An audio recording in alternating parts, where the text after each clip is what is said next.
Peter Lorre has the crazy eyes, and when he wants to bust those out in a scene and use them, he can really use them. Like you think you've seen all the eyeball, but then he like has another layer of eyeball reveal. You know what I mean? Yeah. I got more eyeball, yo.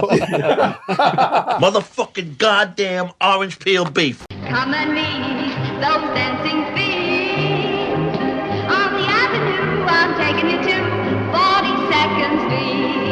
Hear the beat of dancing feet. It's the song I love. All right, everybody, and welcome back to One Fucking Hour. It's One Fucking Hour time. Of course, the show where we talk about one goddamn movie, and we have just one fucking hour to do it. And we're here in the studio, in the flesh, with my guys here. Of course, I'm Evan Husney. And let's see, this is going to be a little different because to my left, we got Mr. Marcus Herring. Marcus? I'm just excited that you can see our legs. Our legs are here. Yes, we actually we can move them. We're not paralyzed or anything. No, that's not exactly. Agility. Right. Yeah. And poncho time over here. We got Big T. Big T on your even further left. Yes. There, like Bernie Sanders. Far left. Anyway, yes, we're all here in Alaska. You're so far left, you kind of wrapped around the other side. Right? Yes, all the way around. But yeah, we're all here in Alaska. It's fishing season, so we're doing 12-hour days, 7 days a week during the fishing. This is our what do they call that when like a company goes out for like a retreat? A retreat. This is the 1 fucking hour retreat, and so that's why we're all together in the same room. Which is, if you've been watching the show for a while, very rare. I think this is the third time we've ever been in the same room together ever. So, which is really good. Which is really good. But what are we doing? Let's get to the show. What the hell are we doing? We're still in the midst of our 1930s series, 3 for 30s. This, of course, guys, is the third and final episode of our 30s series coming to a close. The poll winner. That's right. We had a poll that we put up on Instagram. You guys voted for which movie you wanted us to cover this week. Was it even close? It was not even close. We were all sure that Horse Feathers was going to run away with it. Horse was going to run away with it. No, it's like the other three combined. Didn't even quite match. No, of course. The winner of the poll this week was Fritz Lang's M, which ran away with it over like 100 votes and double anything else behind it. So M was the choice. That's what we're covering tonight. Very excited to be covering that tonight. It's obviously a classic of the 30s. So very excited to get into that. But I do want to give a quick shout out real quick before we get into the hour, of course, to the 1 fucking hour Patreon. Patreon.com/1fucking-hour is where you can sign up and help us pay for shit like this. Being here in the studio, we appreciate that. But it is the best way to support the show. It's just $5 a month, and you get access to all of our bonus eps, 24-hour early access to every single episode, and audio commentaries we have up there as well. We have a new bonus episode hitting shortly. I think it's as a little bonus to the 30 series. We're just going to rapid fire some of our favorite other films from the 30s we didn't cover this series. It's a roundup. It's a 30s roundup. It's a 30s roundup.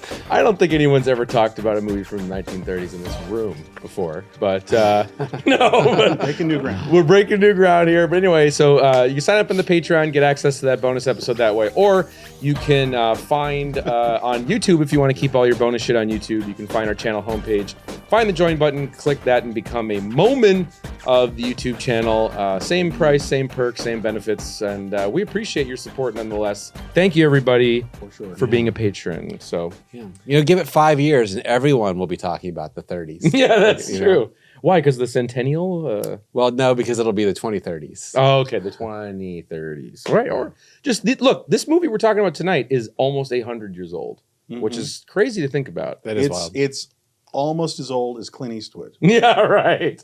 Clint Eastwood, it's younger than Clint Eastwood. It's almost. Clint Eastwood is 1 year older than this film. So that tells you how fucking old this movie was. Yeah, right.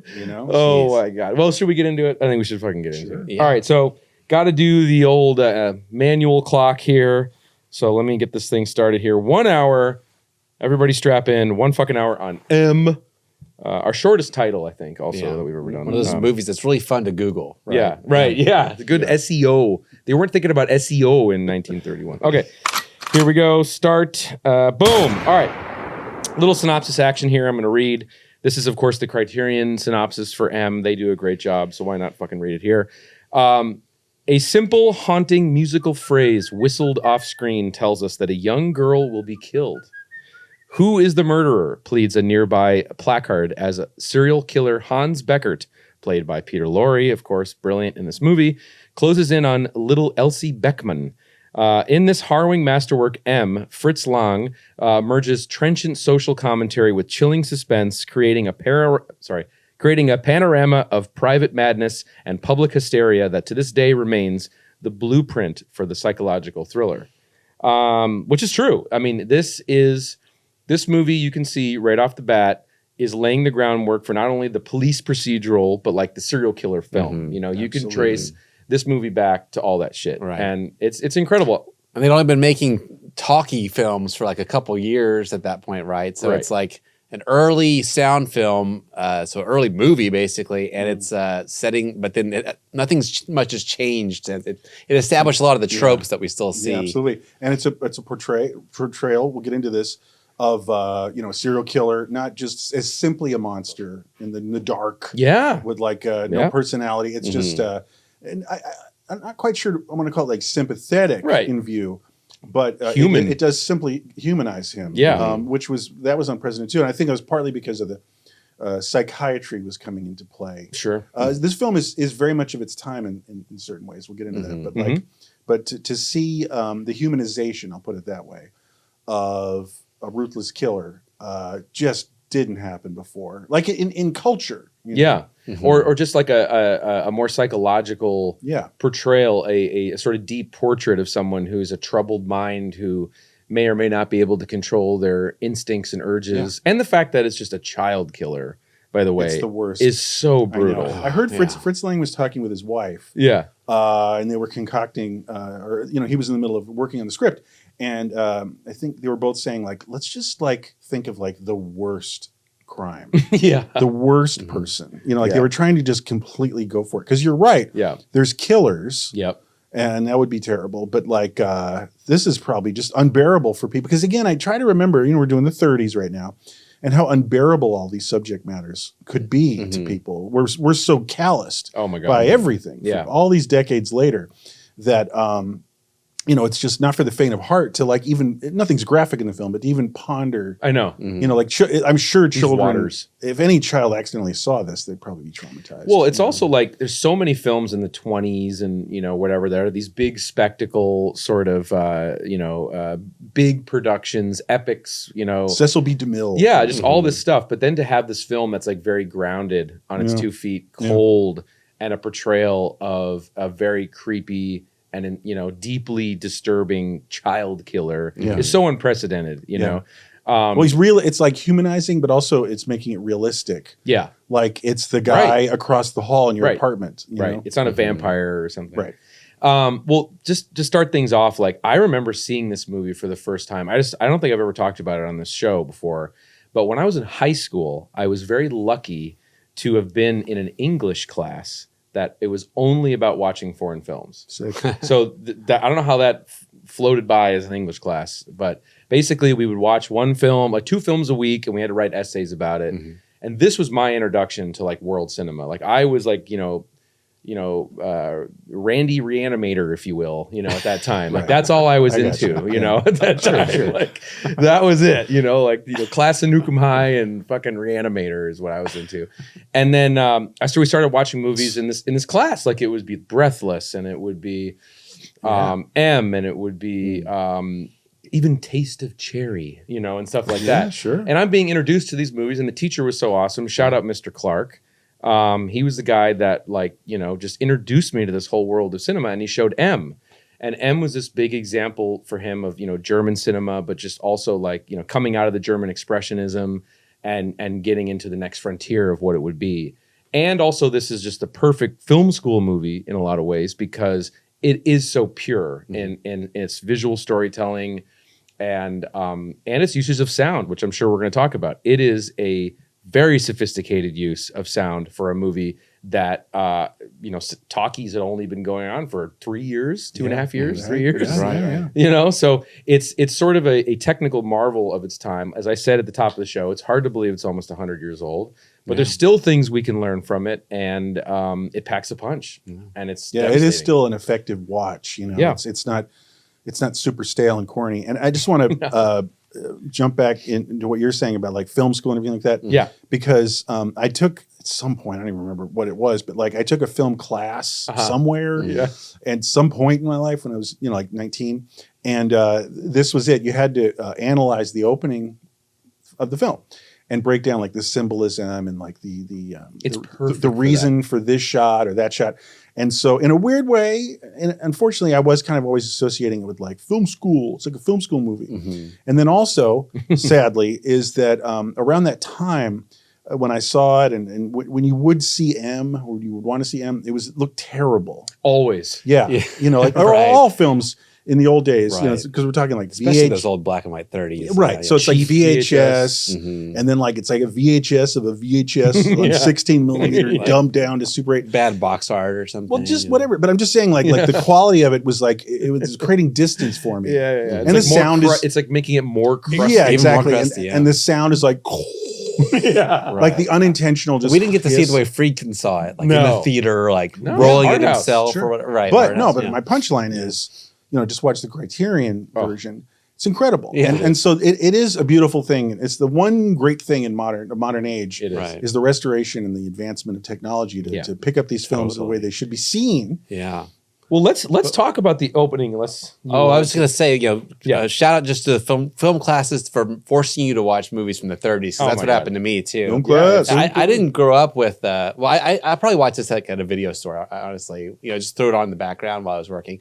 But I didn't grow up with this film. But I did grow up with Peter Lorre in a way. That's amazing. So I had this record kicking around my house.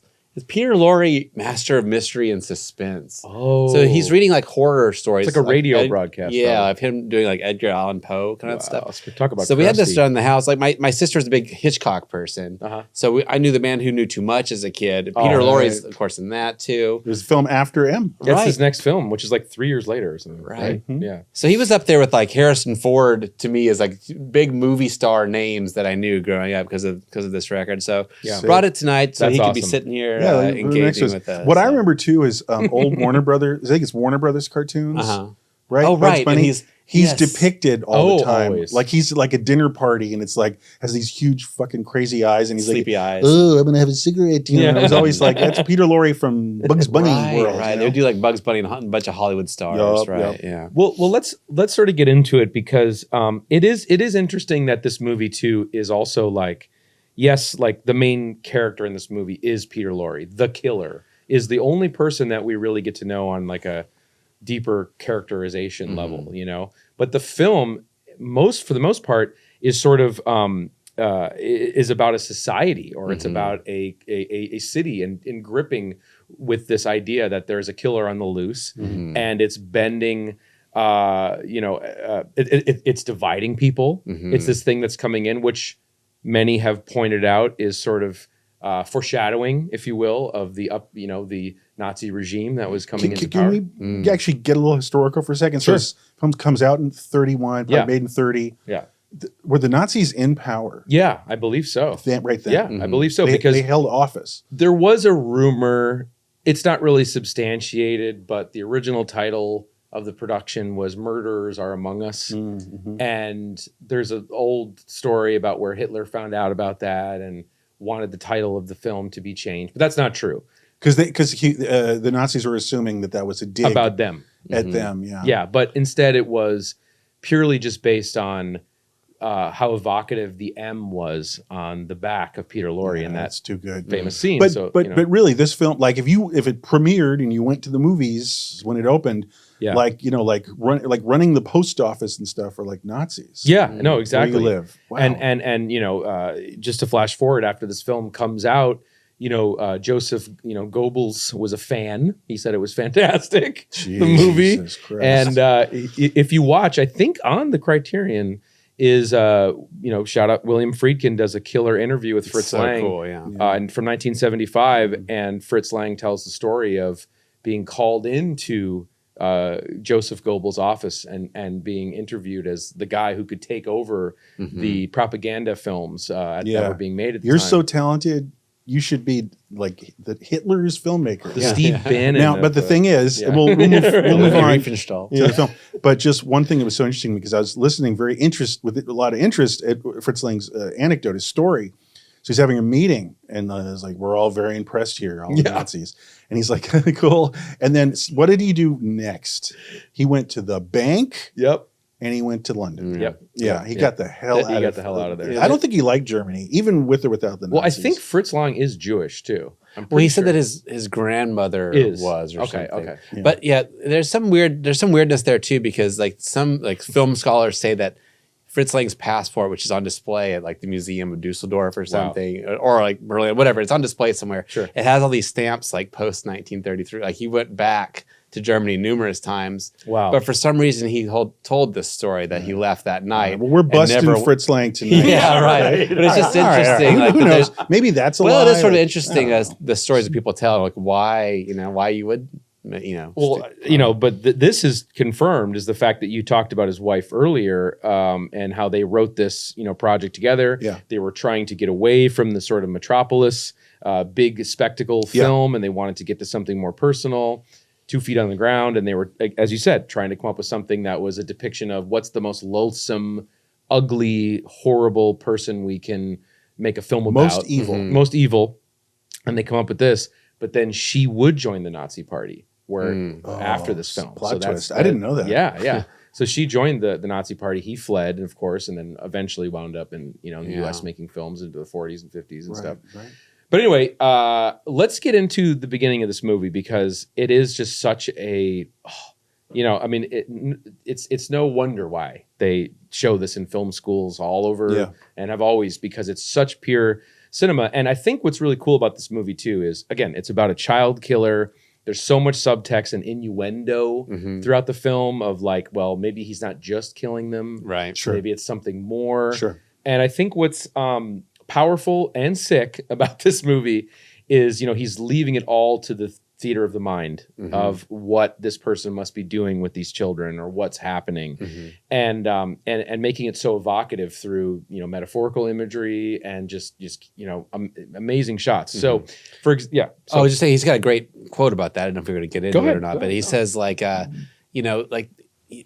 Friedkin asked him in that interview, like, that's right. He mentions that, he's just like fanning out at him about like, then you had the ball and the lunch plate or whatever. Yeah. And he's like, how'd you come up with that? And he's like, well, what was I supposed to show? Was I supposed to show, like, think about it. He's like, Fritz is basically like, think about it. Would I actually be able to show that? Say the technology exists for me to be able to show a child get murdered. Yeah. That'd be awful. He's like, I wouldn't like the film, Yeah, right. So he's like, when I came up with that, showing the aftermath of it, it's sort of like the audience becomes my collaborator. Right. Because they imagine, each person in the audience imagines the most horrible thing they can think of that happened. Totally. There's one shot that's not the first child victim, but the second one, I believe. The one where he's kind of like spying on her.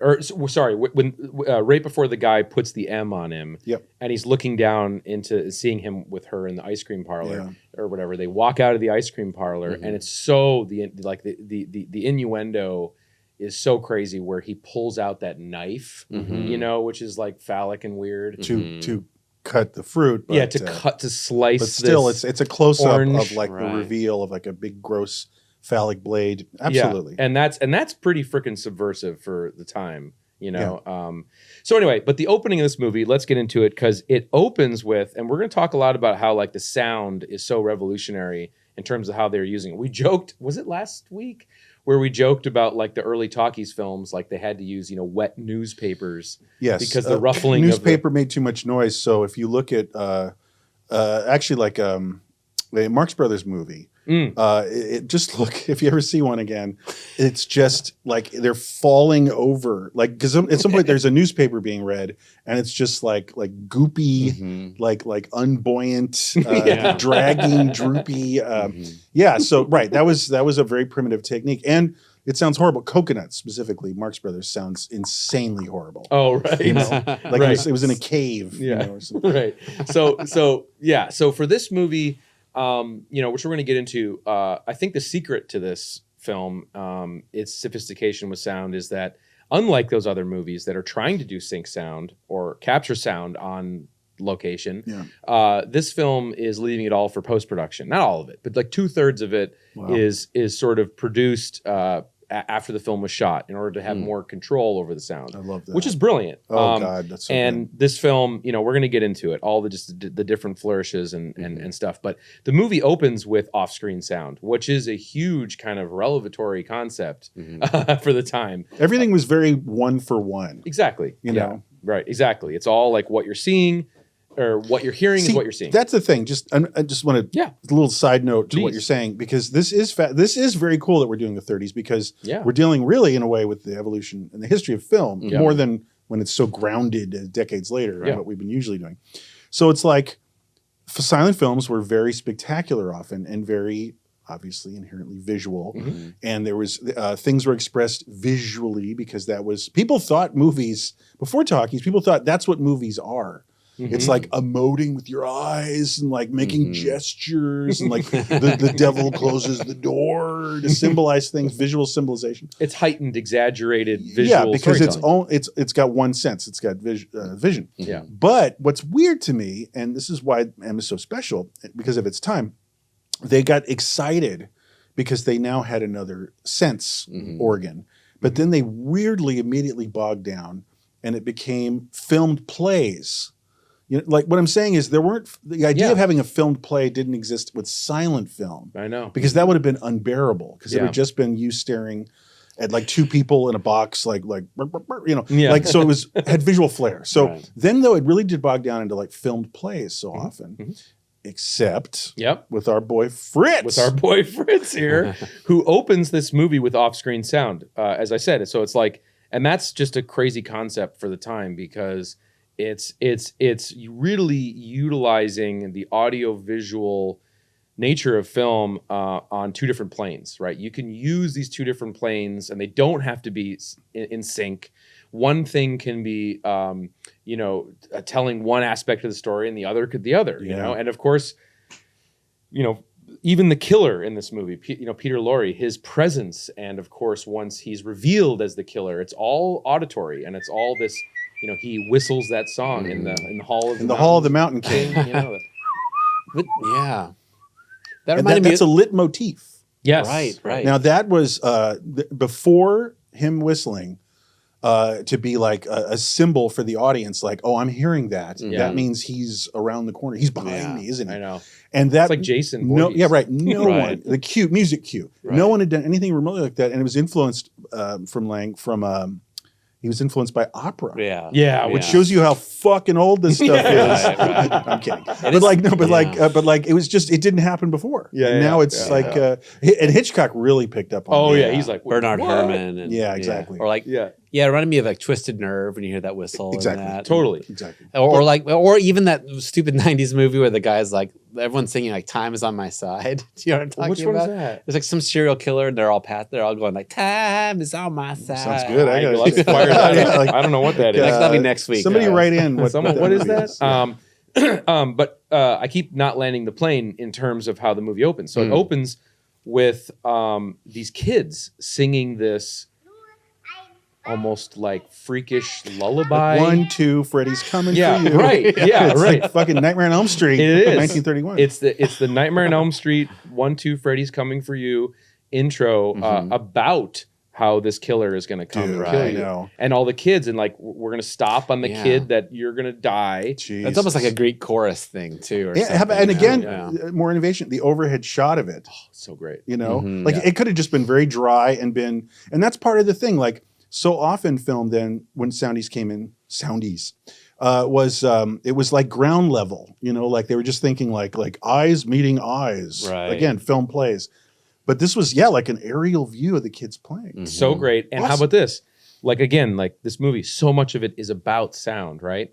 So they're singing this song, and then it cuts to the adults, the parents above, and they're like, that's such a horrible song. Like, stop singing that song.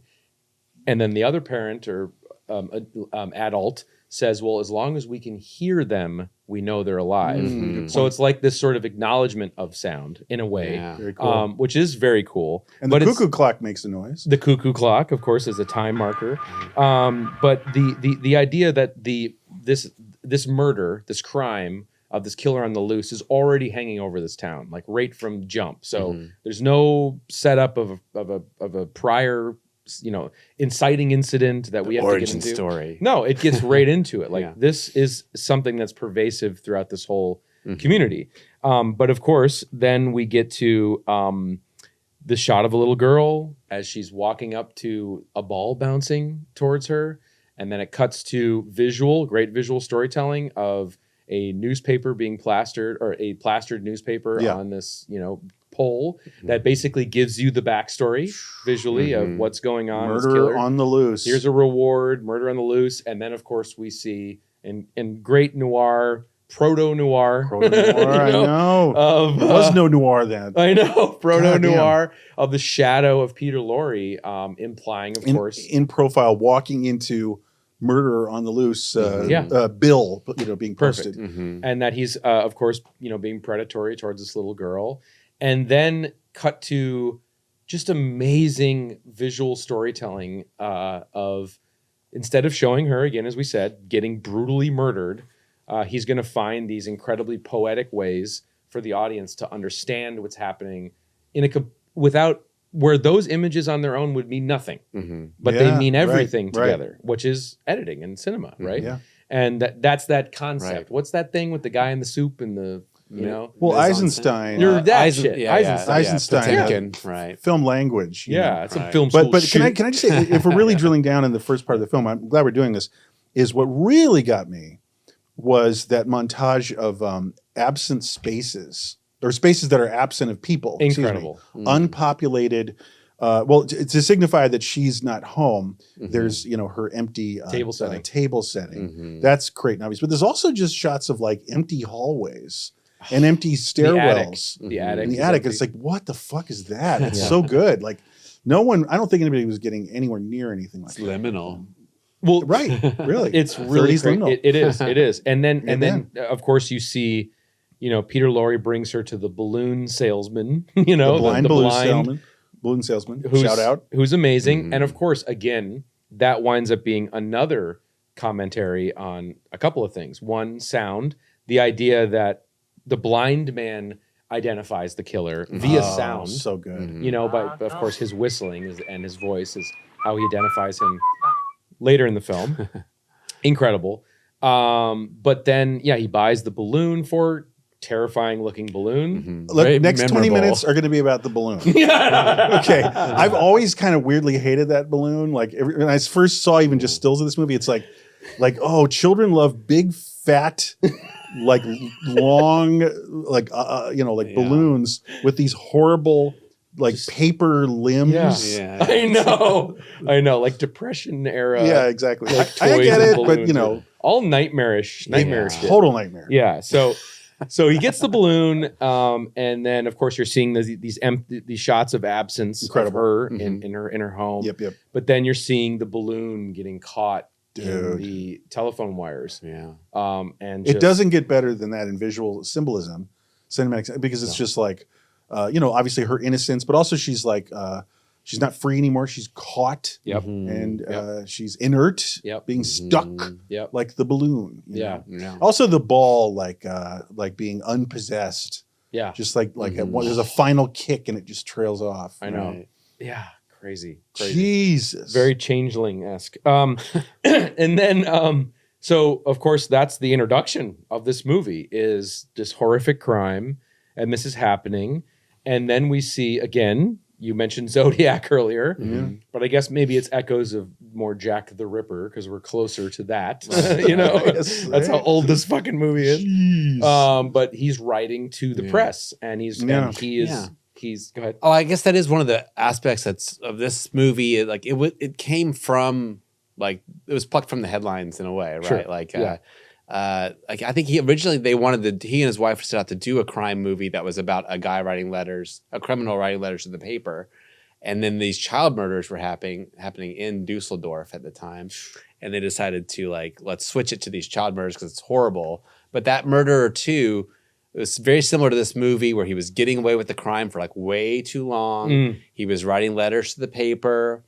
It was early criminal profiling was happening. Like the police in Dusseldorf were influenced by Scotland Yard and what was going on in the U.S. and started doing profiling. So a lot of the things that are the hallmarks of this film were like taken from this real story, or at least that's people interesting. You mentioned that that though. it was. This was unprecedented in of the time, not just in the film, but even having the consideration of a profile of a killer. Oh yeah, right. And that is post Sigmund Freud. Yeah, and like I was saying before, like psychiatry, it was very, very fresh and new.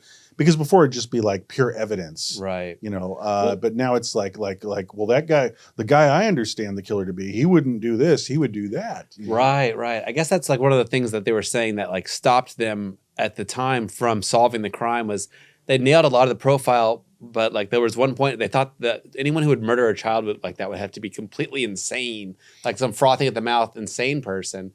But the guy turned out to be pretty regular. He was married and stuff. Had a job. Well, this is a really good segue. Wow. This is a really good segue to talking about Peter Lorre, because one of the things in terms of like casting the role of the killer was it was very important to Fritz Lang to pick somebody, even though Peter Lorre has the crazy eyes, and when he wants to bust those out in a scene and use them, he can really use them. Like you think you've seen all the eyeball, but then he like has another layer of eyeball reveal. You know what I mean? Yeah. I got more eyeball, yo. Right? Yeah. Like whoa. Yeah. It's really nuts. But anyway, so he's not what you would think, this sort of round-faced, schlubby, boyish, but just guy. He's not the archetypal sort of monster. Big That's bad why wolf. Fritz cast him. Right? Exactly. Yeah. And I think Peter brings that to this film. He's kind of doughy. He's just dough. Yeah, right. But that makes it more disturbing. Is that 100%. that he's just and a rando. More realistic. The irony is that he's like that he is such a ghoul in a way, like he's sort of an Igor type, right? Totally. And like and then he played a child kidnapper in the next movie, in The Man Who Knew Too Much, And so it's weird because he got kind of typecast as that type person. Yeah. So we see him as that kind of ghoulish type guy, but maybe he was less like that in 1931. It's just, what are you going to do with a face like that? I know. All right. I know.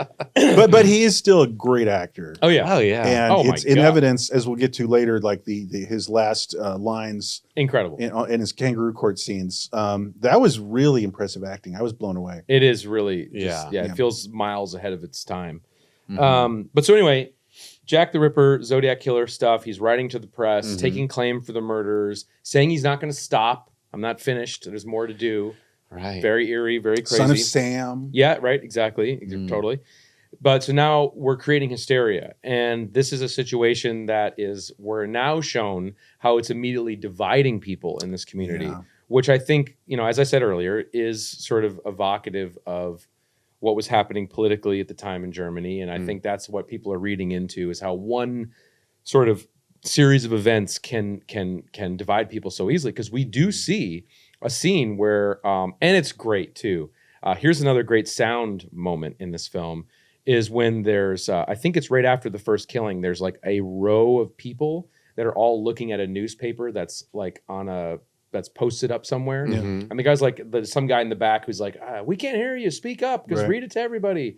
And the guy starts reading the newspaper, and then that sort of sound bridges to just a bunch of guys sitting around a table reading the same article, right? Which is very, don't take that for granted. People didn't do that shit then, but then people sitting around the table are reading the article, and then immediately one guy starts suspecting another guy at the table that it might be you, because weren't you seen with this child the other day? Well, there's a scene right before that was it's in its own way disturbing, where there's a very nice old man who like wants to help a little girl, yeah, right. you know, like, and they're all looking at him on the street, and suddenly there's a big street hassle, where this guy's being called out, and it just shows that everyone's so on edge, right? And it's corrosive to the society. Yeah, it's a big part of what the movie is about. It's like the effects this heinous crime has on, it's just tearing the fabric of society apart. And even turning people into criminals too, you know, turning regular people into criminals. And that's a hard thing to do, you know, for a movie, and shows I think the sophistication of the movie too, is this idea is like, you know, your only real character, as I said earlier, you get to know is him, Peter Lorre, the fucking killer, and then the rest of the movie, the main character is the community, you know, and that's a hard thing to show. Like, we're bouncing around from these scenes of just cops, of just criminals talking, of a police raid, but we don't know anybody in that. And so it's pretty, and the fact that it holds you throughout the whole thing, I think it does that because it's a procedural film. And it's awesome at that because it's showing, and just, I think it's just historical and interesting, it's showing these very early primitive police techniques. The idea of, you know, blowing up the fingerprint. You know, handwriting expert. Expert. Like his R's clearly indicate so and so. Yeah, that's fascinating. Insane. No, but and like you know, fingerprints. I think people were analyzing them in the late 1800s, but like, you know, this is very early on in that concept, and it's very cool. You're seeing that. I love visually how Fritz Lang also has the that like protractor going around the radius of where we should be searching. So good. And then there's something about like they checked the apartment, but they didn't check what was in the ledge. Right. Remember? Right. And then they found a little bit of like traces of the red crayon shavings. You know, it's interesting. The police traces. Right. It's very policey. Even though the police are like doing all those techniques, they're sort of ineffective, right? And it shows like the main policeman is kind of like like portly and ineffectual, you know. And then so much so that the criminals have to take it amongst themselves. That's the weird kind of aspect, is that an unexpected thing is that the crime organization takes it upon themselves to solve things like Sopranos or something. But I mean, and they were right to do that because they did crack the case. It's sort of like, they got him. And I don't want to. We don't necessarily have to get off on that yet. If we're not ready. But just what struck out to me about was like later on in films, like crime films, we would see that policemen would have to become criminals to catch the criminal. Do you know what I mean? It's like Dirty Harry, right, or like a manhunter or something, or you know, or vigilantism. Yeah, but there is this other sort of, I've seen in just people's writings about this film, is that like, you know, with the rise of authoritarianism, you know, or fascism in Germany, it's this kind of idea of, you know, what he's showing in this movie, which we'll get to, how the criminals play a big part in catching Peter Lorre in this film, is the ideas of like the thugs rising to power, the criminals rising to power, and stepping over the lines of justice in order to, you know, maintain control over the society, you know. I think it could also be that it's they don't have faith in the state anymore. Yes, that too. And they're like sisters are doing it for themselves, you know, because they think that there's and they're ineffectual, maybe even corrupt. They don't really care. Like there's no one but us, the people on the street, on the block. And that is kind of the origin of the mafia, like you were just saying. Exactly. You know? Exactly. Right. The mafia was there because it was filling services. a void. Yes. Right. And this is like in the Weimar Germany, like where post World War II, or World War I, where they lost a war. And just the crushing reality, spirit crushing, bad economy. No, but basically, like all those guys in the Kangaroo Court, it's like Paulie Walnuts. I know it is. It did remind me so much of The Sopranos when they're like turn to him, just turn to Tony to like to solve 9/11. Right. This fucking child killer motherfucker. Gotta get this guy. Got the gold. All right. All right. But all right. So where are we with time? We got 26 minutes left. It's been going by fast. But anyway, so. Okay, so we're seeing the forensics. We're seeing the investigation. Very cool, getting into the procedural sort of elements. But what's really cool here is the handwriting expert, as you mentioned earlier. He's talking about that. That's crosscut. Now, this is, again, very cool. It's sort of a proto voiceover concept where somebody's telling you about something, but we're seeing images that do not correspond with what they're talking about. So it's good. dual layer storytelling here. So while the guy's talking about the handwriting, I believe it cuts to that indelible shot of Peter Lorre looking at himself in the mirror. You know, like where he's, what is he doing? I don't know. I'm losing my mind. All I know is that's going to be the thumbnail. For Yeah, this I know, episode. totally. And that's fucking very Joe Spinell maniac. Interesting. That's what I was thinking. when Yeah, I said like that. grotesque, like self identity, like mutation. And then like, Silence of the Lambs too. There's that. Yeah, mirrors to absolutely. the Totally. old And there's so much of that in this. Jesus, this film. This is it. It starts here. Yeah. It starts here. There's like 5 movies, and they just keep getting remade over and over again. I know. Oh, this is one of them. Man. This is definitely one They're of going them. to keep making more. It's never going to end. So we then see this sort of middle section of the film, which is devoted to, I think, it is to show the divide in the community. This idea of the police trying to figure out how they're going to find this guy, stop this guy. But then we're introduced to this concept that because of this killer and his presence, it's creating more police presence in their criminal underworld. And so the criminals themselves have sort of an investment to try and get rid of this killer, so the cops aren't around anymore. Right. You know, and so this is sort of being communicated to us through, again, more sound bridging and cross-cutting between conversations cops are having and conversations criminals are having. And again, one could read into that that Fritz is trying to illustrate how they're kind of one and the same, and this concept, and they're sharing that sort of deal.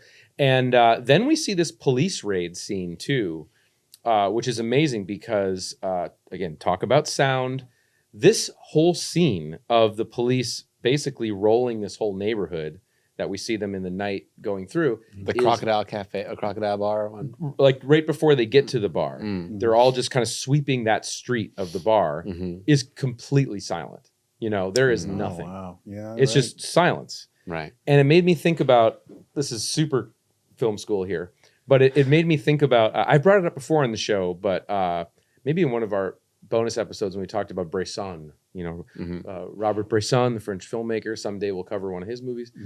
But he has that little notes on the cinematograph book, which is really cool. I highly recommend it, which is all of his like notes and musings and rules for his own filmmaking, Right. and observations he's made about filmmaking that he always wants to keep at front of mind when making his own I mean, movies. Corman have a book like that too. Right? Sure, yeah. So one of the notes that always stuck out to me was this idea, because he always thought about picture and sound as something that shouldn't always be married. It can always be broken up. And he had in the book, he said, when sound was invented in film, the soundtrack invented silence in films, which is just a great concept to think Which about. is also trippy because it's like the death of the silent film gave birth to silence in film. Yeah, exactly. Yeah, Right. Exactly. That is one thing that makes sound. But that's what I was saying before. Yeah. Like they have to be all like, we've only got one sense for the audience, so it's like visuals. Well, it used to be music the like whole loud time too. visuals. Like if And you watch one of yes. those Kino Lorber, silent films, and like the soundtrack is like a synthesizer piano going insufferable tack piano. for the entire time. I know, brutal. Yeah. So he No, just, but there's the busyness of it. Yeah. And especially a genius like Fritz Lang would realize like you can take your foot off the pedal. we don't need it. Yeah. And just to embrace silence, total silence. So there's you're not hearing footsteps, people walking, the dogs or whatever. It's just silence until there's a whistle, a police whistle that just goes boop, and then that's what then turns on, if you will, the soundtrack to that scene. Right. When they bust in through the Crocodile Club, which is great. And again, another sort of like Nazi-ish sort of thing is, you know, immediately like all the police are manhandling people. They're asking for papers, Right. you know, what you're doing and all this stuff. And it becomes that whole process of like, well, you don't have papers, we'll bring them down. And no, there is sort of like that, even though it would have been pretty early in the regime of the time for stuff like that. But I think there is nods to what was well, in the going same on. way that movie Cabaret exactly is early. It's probably the same year that Yes. Cabaret is Right set, around there. you know, Yeah. that there's this tension in the air, you know, of authoritarian oppression Mm-hmm. yeah on this, especially for street people. Yeah, it's funny. When I was in Germany around 2004, I got busted for jaywalking, and the cop came up to me and he was like, "Let me see your papers." And I was like, "I didn't have my passport. It was at the hotel or whatever." Oh, you shit. know?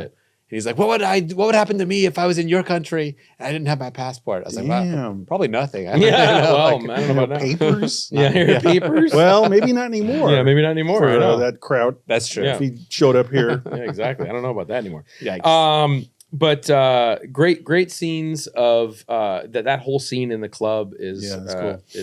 is amazing. Mhm. It looks like Pottersville Yes, too from yes, It's a Wonderful yes, Life. It does. Oh yeah. yeah. And then I think what happens next is, I believe, correct me if I'm wrong, but it's like the criminals then really put their plan into place of how they're going to catch Peter Lorre. Mhm. And I believe some of them are like posing as bums. Or is that the Yeah. cops or is it the Well, criminals? isn't Oh, it that I don't know. Oh, let's go over that great scene where the criminals are doing their plan, and the cops are doing their plan all at Yeah. the same time. Yeah, and yeah. there's this great parallel editing. Yeah, where that's they're what I was like- saying, yeah. Okay. Yeah. Yeah. Okay. Yeah. Did you just say that? I said that earlier. Oh, okay. Well, Yeah. it's just such a big scene. I Yeah, never no. really, The it's middle worth scene, more to yeah. mention, you know, because Yeah. they're like doing the same gestures, and Yeah. the same. You said all that? I did. In a way. Okay. It was referred to. What was Okay. referred to is All just right. like the fact that they're cross-cutting Yeah. sentences and Yeah, and okay, fishing. Yeah. But anyway, so I think he had fun. I think yeah. there's a sense I get. I don't know anything about Fritz Lang really, but I did enjoy that hour-long interview with Friedkin. But yeah. Mhm. I think my big takeaway, because again, I don't know anything about him really, and I haven't seen much of his work, but I feel like he would have been he'd be cool like in this room right now and talking Mhm. to us. He feels like a very alive mind Mhm. that isn't bound by like Mhm. tradition or like oh, I'm grounded, I'm in like European headspace. Like Yeah. he feels like a very free thinking person. Mhm. And I think also I don't know. I think he literally had fun making these films. Mhm. Sure. Don't you sense that? Yeah. Definitely. Yeah, definitely. I mean, and also just like, yeah, and the fact that you're just kind of inventing all this shit and Mhm. going into uncharted territory, Right. you know, with Yeah. every scene, is something like this. And he is couldn't just imagine doing it any other way. I No. think. He was just like, No. Yeah. like let's play with this new toy. So Mhm. Film. so cool. So- Yeah. So anyway, then we're getting to just this absolutely unbelievably disturbing, probably the most disturbing scene in the film, Mhm. which is when now Peter Lorre's back in the film. He hasn't been in it for a while. Yeah.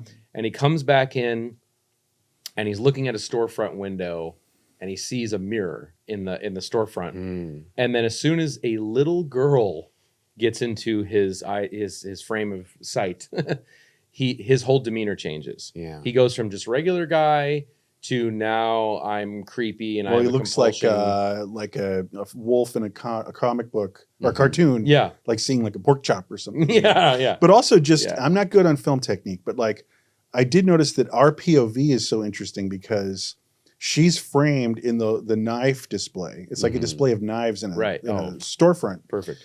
And we're seeing his perspective of her. Like you don't see her objectively Exactly. on the street. You're seeing a few things. His perspective, this horrible killer, Mhm. who happens to be framed perfectly with this mirror view. Like Yeah. we're people doing Right. stuff like that. Like let's Right. get her in the mirror, frame it. It's his POV. The audience doesn't get any other POV but his, which is framed in this like Right. visually representative, sort of hot, symbolic Right. framework. I think it would have been tricky. It was I don't tricky know. to do because he had to do it in camera because like none of the effects, No. the effects industry didn't Right. exist yet, so he couldn't be like, we'll shoot a mat and then we'll of the girl, Right. we'll put that in later, you know, because it's hard to get a mirror shot without getting the camera, right? Yeah, so you yeah, had to no, do it right, all, right. line it up perfectly. And there's also like, I don't know if this is somewhat humorous to me or, you know, just the sort of visual,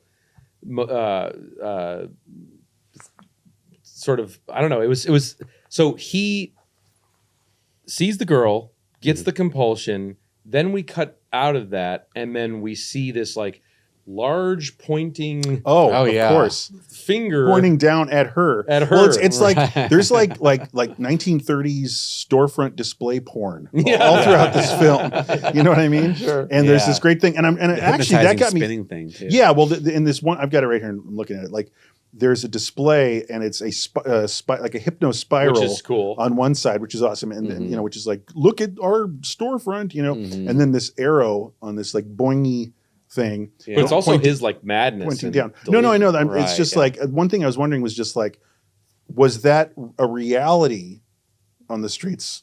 And he was like, "That's too cool. Let's work with that." Or did he build that and go? I It would hope be he did. cool to have this. Like, I've seen some wild displays in town, but I think if we riff off these wild displays that I see to like catch people's attention, I've got an idea. Do you know what I'm saying? Like, Yeah. did he just come across it, or was it a Right. construction? Yeah, who knows? It's I don't know, but it's just such a it's like a multi-layered metaphor. yeah, it's like Visual- a trance, right? Yeah. Like that The spirals, trance, like that the ecstatic hypno trance. spiral. You don't know where you are anymore. Hypno spiral, and then like, just like little Girl. girl. I know. Like, yeah. it's insane. She puts him in a trance. It's like insane. state. Yeah, it is crazy. Then of course I guess they're kind of street people, if you will, sort of catch notice of him with the girl, and they start following him, and that's when the aforementioned scene. Right. Well, with let's him- talk about like the most iconic shot in the film. But we're just about to get to it. of film. Okay, sorry. Yeah, The chalk. yeah, exactly. And we see Peter Lorre bring out the knife and that whole thing, as we talked about earlier. But then it's like a very clever idea on the part of these street dudes, which is to thinking fast, taking chalk, writing M on the hand, and going up and physically marking his back. Like, hey, pal. Like, Yeah. what are you doing? Yeah, yeah. Pat. Yeah, right. Right. No, you know what? The follow through on that incredible image, because the follow through of it is so brilliant, and that's, to me, this is also some cool storytelling filmmaking. Yeah. I mean, it's visual storytelling, but just the script. I like this because she has to. They're walking for a while. How could he know what's on his back? Right. Right, impossible. And then she doesn't notice it. But then after a while, they're both looking at something, and she's behind him for a second. She goes like, "Mister, Yeah. there's like chalk on you," and then incredible framing where he looks through the more mirror stuff. mirrors. A lot of killer mirror stuff in this Yeah. film. So he sees the mirror, he turns his shoulder, and then you get like then the real Peter Lorre engine starts revving up. Yeah. Definitely. When he sees with his eyeballs that he has an M on him, and then what happens is he looks back and he sees someone seeing him with an M on his back, and then that's when the eyeballs go overtime. They go like turbo, like Peter Lorre eyeballs. We don't know what color, because it's black and white. We don't know what color the M was, but doesn't the poster instructs us that Red. it was red, right? Yeah, So yeah. that's kind of cool. That Oh, is wow, cool. that'd be effective, even more effective. Yeah, I never right. thought of that. Yeah, totally. So Shit. that's when we kind of get into this, I guess, sort of the final act of the film, which is where he kind of runs into an office building that's closing, I guess, and he locks himself in this Closing sort for of the day. Yeah. storage attic space, which is very creepy looking, and he locks himself in there. And but the because of the network of the blind balloon salesman who heard in the Hall of the Mountain King whistling just moments ago, was able to track that's the guy. He heard it a second time, like a week later. Yeah. Because stupid Peter Lorre guy just keeps doing that. And no, that also is cool. I don't know what to call it, but like, I guess sort of like screenwriting technique. I mean, that's so advanced. That's fresh, like in 2025. It's fresh. To be like, and talk about senses, by the way, as we have all night. Like, he doesn't have sight, but he has the sound. That's amazing. The blind guy. Yep. And he can, he calls it. Of course, that would stick out to him. Yeah. Right. Exactly. And that's really the beginning of the end for the Peter Lorre guy. And again, we've said it, we've belabored it, but the fact that it all does come down to sound, at the end of the day, this whole thing hinges on sound, Right. Which is so cool. Just just in the history of how this movie is probably one of the first movies to hinge on that. And I guess you were saying, like the leitmotif concept of a music cue representing, a character, a bad character often is, I guess, comes from opera, but like that is the definition of genius to me, because you are making that up completely. Like all that whole conceit, he had nothing to be influenced by in film. No. Except friggin' opera. But I guess what I'm thinking is I don't know why opera, but like I doubt that opera implemented the leitmotif in that same way. Do you know what I mean? Like it was more like there's refrains that represent like a character's coming back into frame. I mean, it feels like again something that would have, I'm sure, influenced Hitchcock like in a huge way. 100%. Sure. You know, 100%. like yeah. You know, and we think of him as somebody who innovated so much as he did, and they're kind of going around the same time, right? Yeah, yeah, for sure. But it's like that just feels like something just so. This was just before Hitchcock really got cooking. Yeah, I'm sure he was blown away by him. Yeah, and like took copious notes. Dial M for murder. Yeah, dial M. Oh, shit. Busted. Kidding. So rip off artist. That's right. So then the sort of street folks alert the criminals. We get the safe cracker guy who's kind of a weird character in this. Yeah, and me too. And then they show up to this office building to try and find Peter Lorre, and they're tearing it apart. They're tying up guards. And now he's the prey. He's the prey, which is great. They're tearing down doors. They're drilling through floors to try and get at all him. very vivid. Yep. Like the destruction Procedure. of like these like objects, like chipping away and like bending metal, Lights turning on and off. Yeah. Peter Lorre trying to escape. Very cool. Very visual. Kind of evocative in a way. Again, I brought up Bresson, but if anyone hasn't seen A Man Escaped before, that's a dope ass movie we could cover at some point. Just just the lights going on and off in this movie, Peter Lorre does in that scene. The cop does it in a scene where he's interviewing somebody. But even that's an effect shot, because you can see the little jump there that they had to light the scene, and then configure cut it. Cut it between. That's really cool. It is cool. So then they find him and they bag him, which I love. They like find him, they bag him, and they bring him out.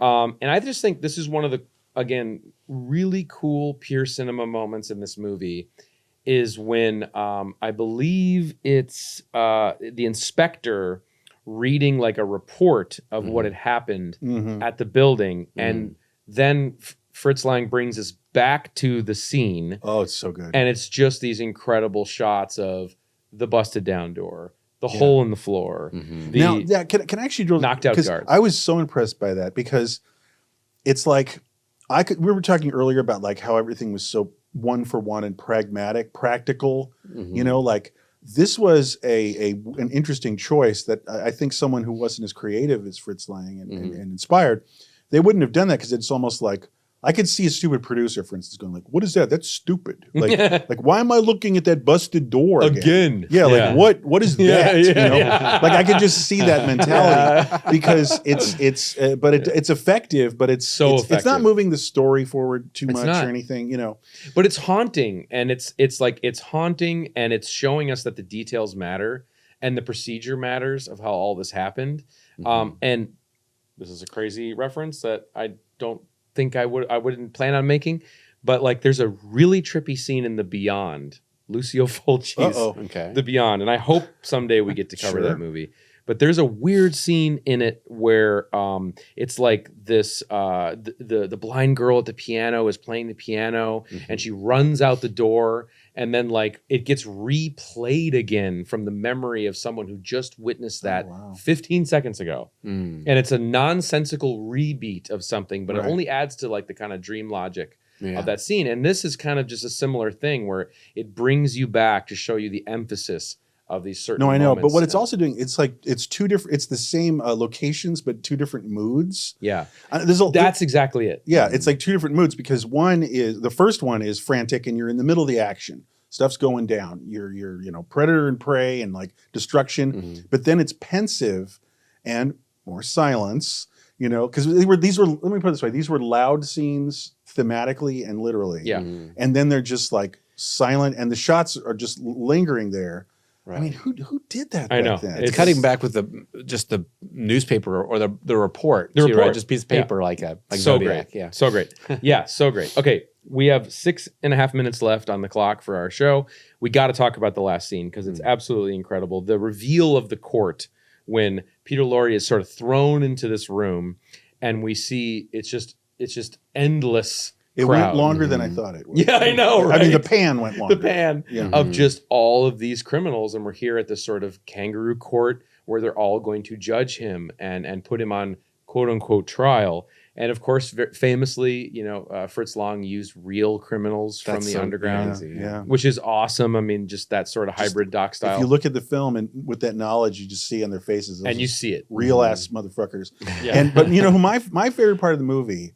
I'm all about the defense attorney. Yeah, I know, right? Dude, right? Mhm. Yeah, like at his little desk. Yeah. Like, let me just look that up. I love that. That feels very like Almost comical. like almost dream-like, or more of a surrealist Yes. set piece, like a Powell and Pressburger movie would have Yes. that character of like some, or Defending Your Life. Yeah, right. I You know, got you, or something. exactly. Like an ineffectual defense Yeah. of your life. Like, hold on. Like, what is he doing here? I had that paperwork somewhere. Hold on. I'll save your life. I'll Yeah. save your life. It's brilliant. It's It is. weird. He's also I- speaking reason, though, too. He's like, this guy is insane. Is he really guilty? Does he deserve execution?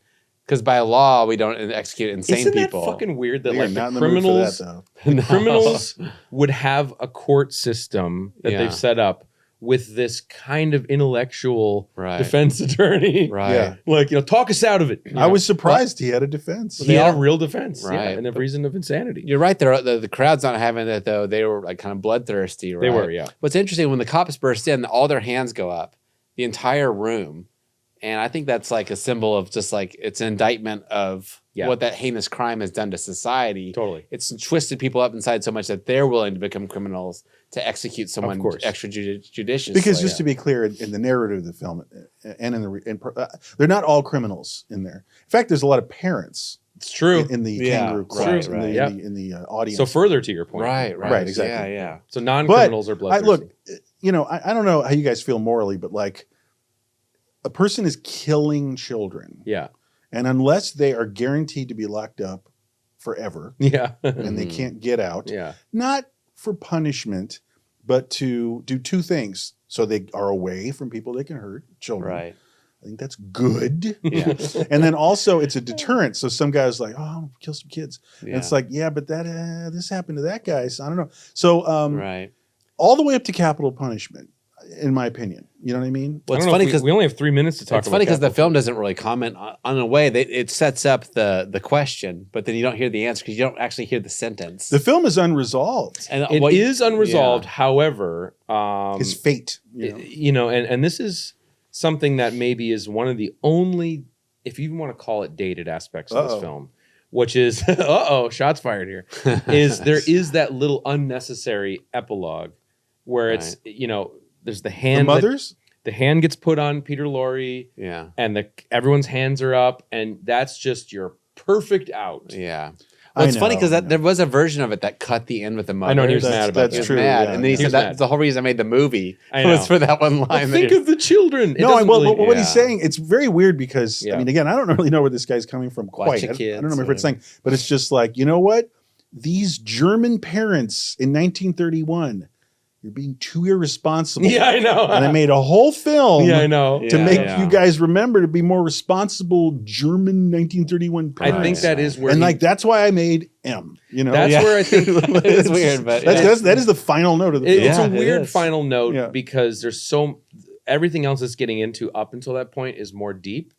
It's just a deep psychological idea. Like apparently I read that there was a big psychological debate at the time. Like at the time, should we kill people like this? Like you were saying, Yeah. is it just better for society that a child killer is not alive? You know? And these were big sort of psychological debates that were happening. So this is what he's getting into and playing with that. And then it just kind of gets back to yes, I like the sentiment that it gets back to the victims of the crime. That it Yeah. circles back It's around. Let's nicely not played. forget about that. That lead mother, her performance, the Yeah. Right. frame of the shot. It would be weird if Peter Lorre, because his performance is so masterful at the end. and Well, I wanna he's talk such- about that. Such a huge star moment. Let's finish with that. We got you a were- minute and a yeah, half. It's incredible how he turns from going immediately defensive, like he's not the killer, I'm innocent. and then I'm innocent. Then the pressure comes in, and then it's just like he's saying he can't help it, and he must do it. Yeah. And that's so disturbing for anyone is true. to admit. That gets into like Joe Spinell maniac stuff. It does. It really does. You know, Dahmer, you know, all that right? stuff, Exactly. yeah. Oh, It's just like yeah, they're a yeah. victim of their own mental illness. I have some thoughts about that because these people It's sad. have It's tragic. but they have their faculties, like they cover their tracks and stuff.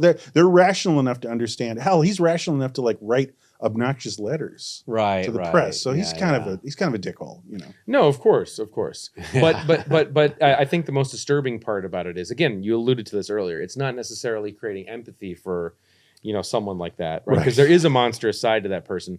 But the more disturbing and the larger conversation is saying this is a factor of the human race. Yeah, this like person Donald is- Trump is a human being. Yeah, He's just like all of us. I know. He's a human being. Yeah, he's a guy, Yeah. and it's like that's crazy. And Yeah. this guy is a guy, Yeah. Yeah. That is true. And like Jeffrey Dahmer was like a person. a guy. Yeah, like he was, and you could just go this far. Like they were babies. Yeah. Like Right. Yeah. it's But all of us. absolutely fucking amazing. Yeah, it's a great film. I Great have to revisit. Notes. I got notes to revisit. Watch the Oh, Criterion. God. It looks so good. It looks great. you know? It's an awesome movie. It's not crusty at all. It's sound. Sound. It looks good. Boom. All right. That was it. Turn my timer off. All right, everybody. That was 1 fucking hour on M. And that's going to do it for the 30s. Oh, I missed it already. 30s, 3 for 30s. Yep.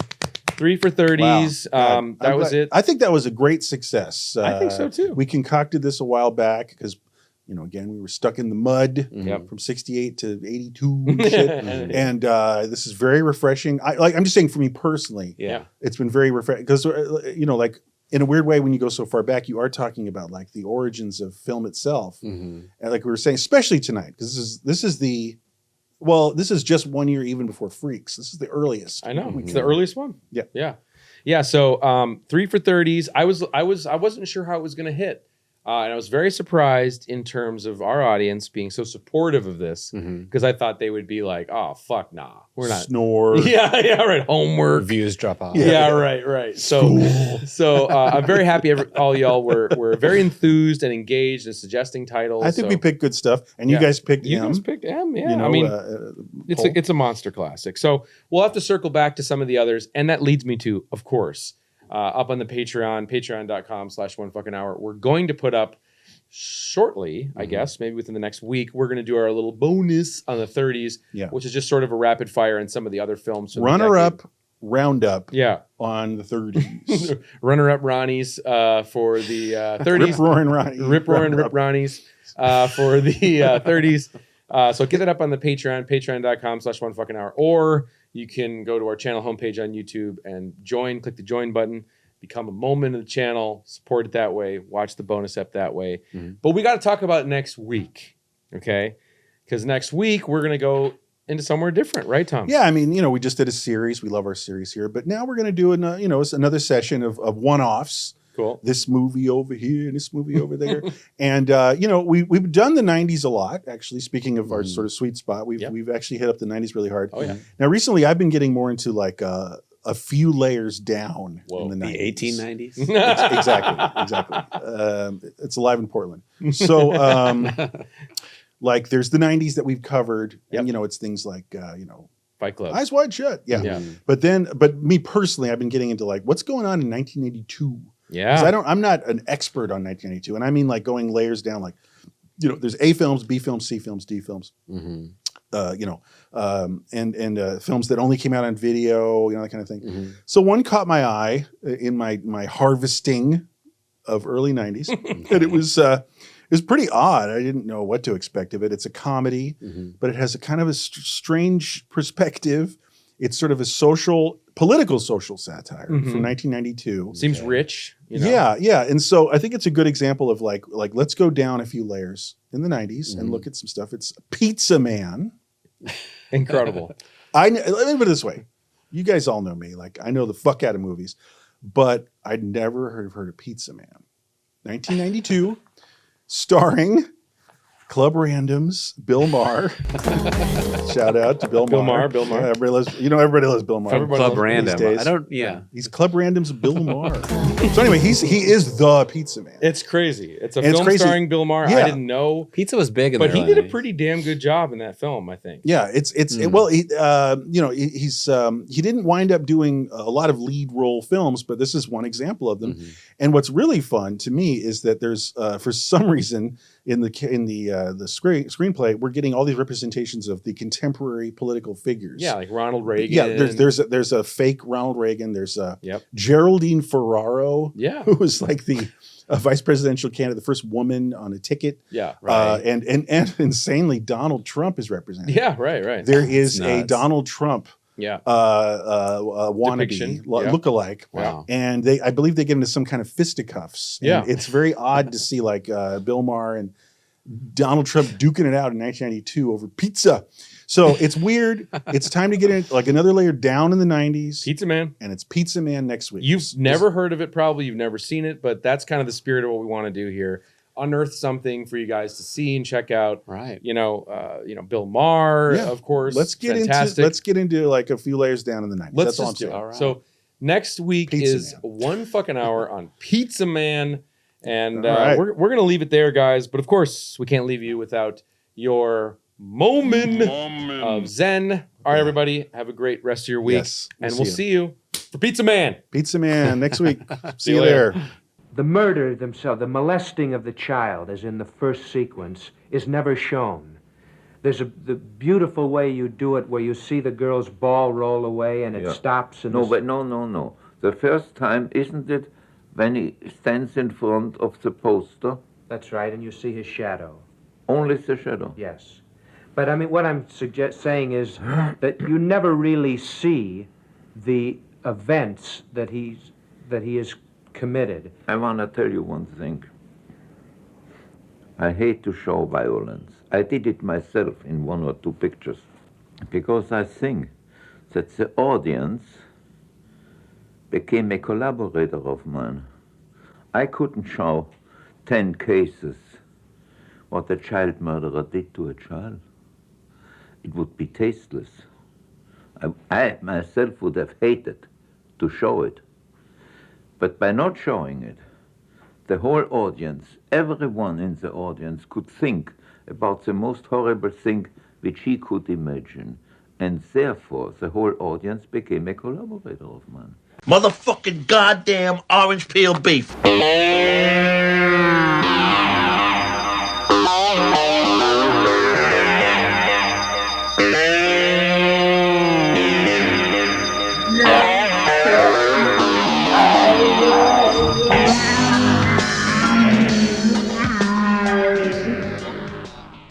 That was wicked, man.